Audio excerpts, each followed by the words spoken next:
Is your iPhone not playing a sound when you receive an email?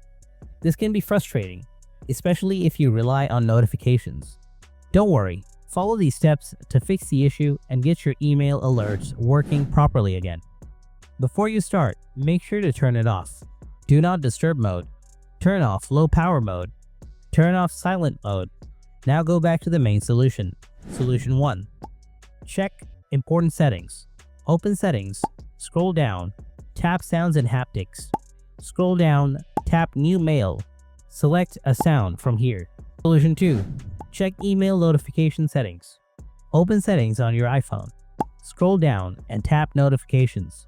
Scroll down and select mail. Make sure the allow notifications is turned on. Under alerts, select where you want to receive notifications. Lock screen, notification center, banners. Scroll down, tap sounds, and select a sound you want to use for your email notifications. By following these steps, your iPhone should start playing a sound when you receive emails. If this guide helps you out, then don't forget to hit that subscribe button for more troubleshooting tips, and stay tuned for the next video.